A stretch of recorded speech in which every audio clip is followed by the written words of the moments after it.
ফলে আজকে মুসলমানদের অবদান ভুলে যাবেন না। এদের স্বাধীন করার জন্য এই টুপিওয়ালা মানুষগুলো সেদিন প্রাণ দিয়েছিল।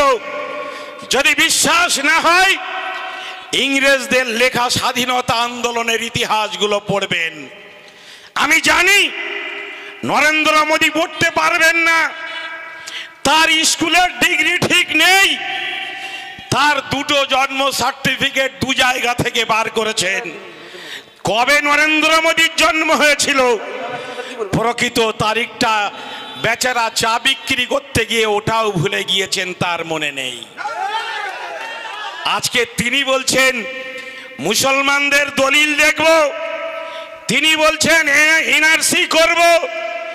তার দলের কুলাঙ্গারগুলো যারা তৃণমূলে থাকার সময়ে মাথায় টুপি দেয়, গায়ে হাজি রুমাল দেয়, মুসলমানদের পক্ষে কথা বলে, আজান হওয়ার আগে ইফতার নিয়ে বসে যায়, ওই শয়তান কুলাঙ্গারগুলো যখন সাম্প্রদায়িক ফ্যাসিবাদী দলে যায় তখন ওরা ভুলে যায় যে তৃণমূলের সময় কোরবানির সময় কিসের মাংস খেতাম, এটা তখন তারা ভুলে যায় বিজেপিতে যাওয়ার পরে। মঞ্চে উপস্থিত মাননীয় সভাপতি আমাদের শ্রদ্ধাভাজন মাওলানা আনোয়ার হোসেন কাশেমি সাহেব, অন্যান্য ওলামায়ে কেরাম, সংগ্রামী আমার ভাই ও বন্ধুরা, আজকে এই ভিড় সামলানোর জন্যে পুলিশের দায়িত্বশীল বন্ধুদের অনেক কষ্ট হচ্ছে। যেদিন অমিত শাহকে বলা হয়েছিল, যেদিন নরেন্দ্র মোদীদের বলা হয়েছিল এই ধরনের কালা কানুন আপনারা দেশে কেবলমাত্র প্রতিহিংসার মানসিকতা নিয়ে আপনারা দেশে কার্যকরী করবেন না। অমিত শাহ মহারাষ্ট্রের জনসভায় গিয়ে বললেন, तुम जितना विरोध करना है करो, हम लोग वाका बिल पास कराएंगे। তোমরা সংখ্যাগরিষ্ঠতার অহংকার দেখিয়ে পার্লামেন্টের পুলিশের বেষ্টনীর মধ্যে দাঁড়িয়ে তোমরা মুসলমানদের ধর্মীয় স্বাধীনতা কেড়ে নিতে ওয়াকা বিল তোমরা পাস করিয়েছ। এখন মুসলমানরা তার বিরুদ্ধে রাস্তায় নেমেছে, ফলে ঠেলা তো তোমাদেরই সামলাতে হবে, আমাদের তোমরা দায়ী করতে পারবে না। জেনে রাখবেন এখনো আসল ঠেলা শুরু হয়নি। যেদিন আজকে মুসলমানরা জাতীয় পতাকা হাতে করে মাথায় টুপি দিয়ে এসেছে, যেদিন মুসলমানরা মাথার টুপির উপরে একটা কাফনের কাপড় পরে বার হবে, সেদিন এই পুলিশগুলো এই আন্দোলনকারীদের কি সামলাতে পারবে? ফলে সরকারকে বুঝতে হবে, প্রশাসনকে বুঝতে হবে, আমাদের লড়াই পুলিশের বিরুদ্ধে নয়, আমাদের লড়াই প্রশাসনের বিরুদ্ধে নয়, কিন্তু আমাদের লড়াইতে যদি বাধা দেওয়া হয় তখন কিন্তু আমাদেরও পাল্টা লড়াই লড়তে হবে। এটা পুলিশ প্রশাসনকে পরিষ্কার জানিয়ে রাখতে চাই। নারায়ে তাকবীর। জনাব মাওলানা কামরুজ্জামান সাহেব, জনাব মাওলানা কামরুজ্জামান সাহেব, 26 এপ্রিল দলে দলে যোগ দিন, 26 এপ্রিল দলে দলে যোগ দিন, ওয়াকফ বিল মানছি না। আজকে দেশের সর্বত্র প্রতিবাদ সভা হচ্ছে। গতকাল হায়দ্রাবাদে অল ইন্ডিয়া মুসলিম পার্সোনাল ল বোর্ডের ডাকে ঐতিহাসিক মহাসমাবেশ অনুষ্ঠিত হয়েছে।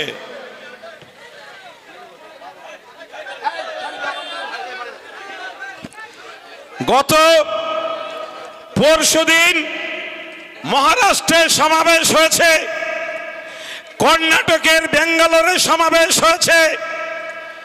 অল ইন্ডিয়া মুসলিম পার্সোনাল ল বোর্ড সিদ্ধান্ত নিয়েছেন দেশের সমস্ত বড় শহরগুলোতে ঐতিহাসিকভাবে শান্তিপূর্ণ সমাবেশের মধ্য দিয়ে লাখো লাখো মুসলমানের উপস্থিতির মধ্য দিয়ে নরেন্দ্র মোদী আর অমিত শাহের শান্তিপূর্ণ বার্তা দিতে হবে যে দেখুন, মুসলমানরা এই দেশকে নিজের দেশ মনে করে হব্বুল ওতান মিনাল ঈমান, মাতৃভূমির প্রতি ভালোবাসা এটা মুসলমানদের ঈমানের অঙ্গ।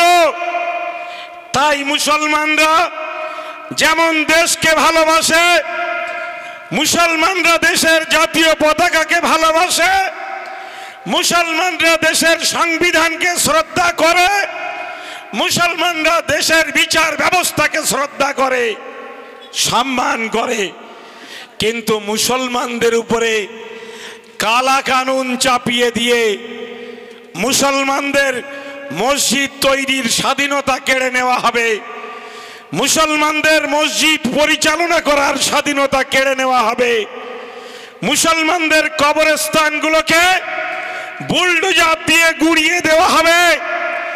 এটা কিন্তু মুসলমানদের ঈমান থাকতে, মুসলমানদের শরীরে রক্ত থাকতে মুসলমানরা মেনে নেবে না।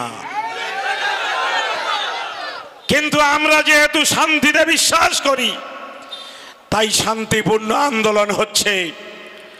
অল ইন্ডিয়া মুসলিম পার্সোনাল ল বোর্ড যেদিন দেখবে যে দেশ জুড়ে শান্তিপূর্ণ আন্দোলনের পরেও নরেন্দ্র মোদী সরকার তারা দেশের কালা কানুন প্রত্যাহার করছে না, সেদিন কিন্তু অল ইন্ডিয়া মুসলিম পার্সোনাল ল বোর্ড জেল ভরো আন্দোলনের ডাক দেবে। আমি পুলিশের বন্ধুদের বলবো, আপনারা যেন অতিষ্ঠ হবেন না। সব কিছুই কিন্তু নরেন্দ্র মোদীদের যদি আপনারা সামলাতে চান, তাহলে মুসলমানদের আন্দোলনও কিন্তু আপনাদের সামলাতে হবে, এটা জেনে রাখবেন। ভাই আমার, আমাদের এই লড়াই কিন্তু হিন্দু ভাইদের বিরুদ্ধে নয়। অনেকেই হয়তো ভুল বুঝাবেন যে লড়াই হিন্দু ভাইদের বিরুদ্ধে, কিন্তু আমি হিন্দু ভাইদেরকে জিজ্ঞাসা করতে চাই, আপনারা আপনাদের জায়গায় মন্দির তৈরি করেছেন, আপনাদের অর্থে আপনারা মন্দির বানিয়েছেন, আপনারা সেখানে পূজা অর্চনা করছেন, আপনাদের মন্দিরের জন্য যে কমিটি আছে সেই কমিটি আপনারা পরিচালনা করছেন। এটা ভারতবর্ষের সংবিধান আপনাকে অধিকার দিয়েছে। আমি আপনাদের পূজা করাকে সম্মান করি, আমি মনে করি এই অধিকার আপনাদের থাকা দরকার। আমি মুসলমান, আমরা মুসলমান, আমরা যদি আমাদের জায়গায় মসজিদ তৈরি করি, আমরা আমাদের অর্থে মসজিদ বানাবো, আমরা মসজিদে নামাজ পড়বো, আমরা যারা নামাজ পড়ি আমরা তারা মসজিদ কমিটি তৈরি করব, মসজিদ কমিটি করে আমরা মসজিদ পরিচালনা করব।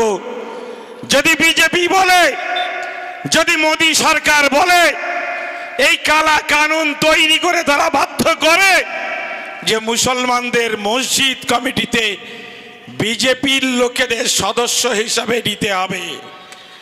আর যাই হোক, আপনারা যেমন মন্দির কমিটিতে মুসলমানদের সদস্য বানাতে চাইবেন না, আমরাও সেটা নিয়ম মনে করি না, ঠিক তেমন মসজিদের কমিটিতে হিন্দু ভাইদের আমরা সদস্য বানানোর কোনো প্রয়োজন মনে করি না। কিন্তু আজকে বিজেপি মনে করছে যে তারা শক্তি দিয়ে, সংখ্যাগরিষ্ঠতার অহংকার আর দাম্ভিকতা দিয়ে তারা মুসলমানদের উপরে সমস্ত কালা কানুন চাপিয়ে দেবেন। জেনে রাখবেন, ভারতবর্ষে যত মুসলমান বাস করে, আজকে পৃথিবীর বুকে সৌদি আরবে কিন্তু এত মুসলমান বাস করে না। ভারতবর্ষে যত মুসলমান বাস করে পৃথিবীর কোন মুসলিম রাষ্ট্রে এত মুসলমান বাস করে না। একটা সময় ছিল ইন্দোনেশিয়ায় পৃথিবীর বুকে সব থেকে বেশি মুসলমান বাস করত, কিন্তু আজকে পৃথিবীর বুকে ভারত যেমন পৃথিবীর বুকে সর্ববৃহৎ গণতান্ত্রিক দেশ, চীনের থেকে বর্তমানে যেমন ভারতের জনসংখ্যা বেশি, এটা আমাদের গর্ব। মানুষ আমাদের সম্পদ, দেশের মানুষকে আমরা মানব সম্পদ মনে করি। ঠিক তেমনি জেনে রাখবেন মুসলমানরাও কিন্তু এ দেশের সম্পদ। আজকে যে মানুষগুলো এসেছে, এই মানুষগুলো যদি সেদিন লড়াই সংগ্রাম না করত, তাহলে আজকে বাসন্তী থানার বড়বাবু একজন বাঙালি ভদ্রলোক যদি এই মুসলমানগুলো 1947 সালের আগে আন্দোলন না করত, তাহলে আজকে এই ভারতবর্ষের সমস্ত মানুষকে গোলামি করতে হতো এবং বাসন্তী থানার অফিসারের পদে কোনো ভারতীয় নয়, ব্রিটিশরা এসে সেখানে বসে থাকতো, মুসলমানদের উপরে অত্যাচার করত। কি চাষ করবে আর কি চাষ করবে না সেটাও কিন্তু ইংরেজ পুলিশরা ঠিক করে দিত। ফলে আজকে মুসলমানদের অবদান ভুলে যাবেন না। এদের স্বাধীন করার জন্য এই টুপিওয়ালা মানুষগুলো সেদিন প্রাণ দিয়েছিল। যদি বিশ্বাস না হয়, ইংরেজদের লেখা স্বাধীনতা আন্দোলনের ইতিহাসগুলো পড়বেন। আমি জানি নরেন্দ্র মোদী পড়তে পারবেন না, তার স্কুলের ডিগ্রি ঠিক নেই, তার দুটো জন্ম সার্টিফিকেট দু জায়গা থেকে বার করেছেন। কবে নরেন্দ্র মোদীর জন্ম হয়েছিল প্রকৃত তারিখটা বেচারা চা বিক্রি করতে গিয়ে ওটাও ভুলে গিয়েছেন, তার মনে নেই। আজকে তিনি বলছেন মুসলমানদের দলিল দেখব, তিনি বলছেন এনআরসি করব।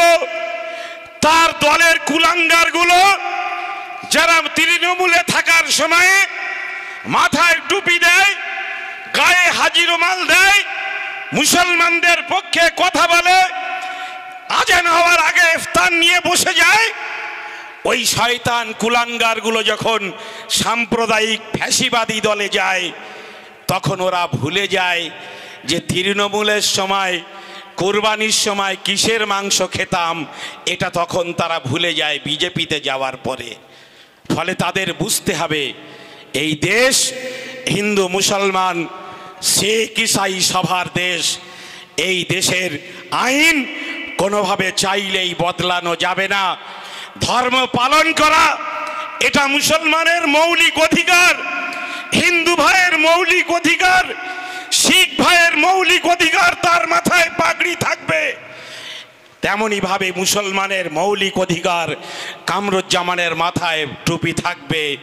এই অধিকার নরেন্দ্র মোদী চাইলে কেড়ে নিতে পারবে না। আপনারা দেখেছেন, আওয়াজ তুলেছেন, গোটা ভারতবর্ষে আওয়াজ উঠেছে। আওয়াজ ওঠার পরে কেন্দ্রের সুপ্রিম কোর্টে আমাদের সর্বোচ্চ আদালতের বিচারপতিরাও প্রশ্ন করেছেন যে মসজিদে যদি হিন্দু ভাইদের সদস্য করা হয়, তাহলে মন্দির কমিটি থেকে মুসলমানদের সদস্য করা হবে। নরেন্দ্র মোদীদের যাদের আইনজীবী ছিল, তারা মহামান্য সর্বোচ্চ আদালতের এই যে প্রশ্ন, সেই প্রশ্নে তারা উত্তর দিতে পারেনি। আমরা চাই যে মহামান্য সর্বোচ্চ আদালত বিষয়টিতে আরো দৃঢ়তার সঙ্গে হস্তক্ষেপ করুক। কিন্তু জেনে রাখবেন, আজকের যারা বলছে যে মহামান্য সর্বোচ্চ আদালত কথা বলেছে, বিষয়টি বিচারাধীন আছে, ফলে আন্দোলনের প্রয়োজন নেই, জেনে রাখবেন ওরা কিন্তু কোনো সুবিধা পায়, সরকারের সুবিধা খায়, সরকারের সুবিধা নেই, তাই তাদের কলবের উপরে মোহর পড়ে গিয়েছে, তারা হক কথা বলতে পারে না। কিন্তু আমি আপনি যারা সরকারের কোনো সুবিধা নিই না, আমরা কিন্তু হক কথা বলবো, আমরা কিন্তু হারাম খেয়ে হারামিপনা কথা বলবো না। তাই বন্ধুগণ, হকের জন্য লড়াই করতে আগামী 26শে এপ্রিল কলকাতায় ব্রিগেড প্যারেড গ্রাউন্ডে যে মহা সমাবেশের ডাক দেওয়া হয়েছে, এই সমাবেশে আপনাদের সকলকেই সব এলাকা থেকে, সব গ্রাম থেকে আপনাদেরকে যেতে হবে এবং আপনাদের এই বৃহত্তর লড়াইতে অংশ নিয়ে লব্বাইক বলতে হবে। 10 তারিখে অল ইন্ডিয়া মুসলিম পার্সোনাল ল বোর্ড সিদ্ধান্ত নিয়েছিল যে দেশের বড় শহরগুলোর মতো পশ্চিমবাংলার বড় শহর কলকাতাতেও একটি সমাবেশ অনুষ্ঠিত হবে। এই 10 তারিখ, আজকে 20 তারিখ, 10 দিনের মধ্যে পশ্চিমবাংলার কোচবিহার থেকে শুরু করে মেদিনীপুর, সাগর থেকে পাহাড়, সমস্ত মানুষ লব্বাইক বলে উঠেছেন যে শুধু সময়ের অপেক্ষা। আগামী শনিবার 26শে এপ্রিল কলকাতার ব্রিগেডের মহা সমাবেশে মানুষ যাওয়ার জন্য তৈরি। ফলে আমি আশা করব যে এই সমাবেশ থেকে এক ঐতিহাসিক বার্তা দেওয়া হবে এবং ভারতবর্ষে যতগুলো সমাবেশ হয়েছে আমরা বাংলার মানুষ হিসাবে চেষ্টা করব যে কলকাতার ব্রিগেড প্যারেড গ্রাউন্ডের মহা সমাবেশ যেন সব থেকে বড় হয়, সব থেকে ঐতিহাসিক হয়। আবারও বলবো, আমাদের আন্দোলন কিন্তু হিন্দু ভাইদের বিরুদ্ধে নয়। আমাদের আন্দোলন অবশ্যই আমাদের ধর্মীয় সম্পদ রক্ষা করার, আল্লাহর ঘরকে রক্ষা করার জন্য এই আন্দোলন ভাই আমার। তাই এই আন্দোলনে আমাদের সম্মিলিতভাবে ঐক্যবদ্ধভাবে এগিয়ে যেতে হবে। আর একটা কথা বলবো, জেনে রাখবেন, আজকের পৃথিবীর বুকে সব থেকে শক্তিধর অস্ত্র হচ্ছে পারমাণবিক অস্ত্র। পারমাণবিক অস্ত্র যতটা ক্ষমতা রাখে, শান্তিপূর্ণ আন্দোলন তার থেকে বেশি ক্ষমতা রাখে। নারায়ে তাকবীর, তাই নারায়ে তাকবীর।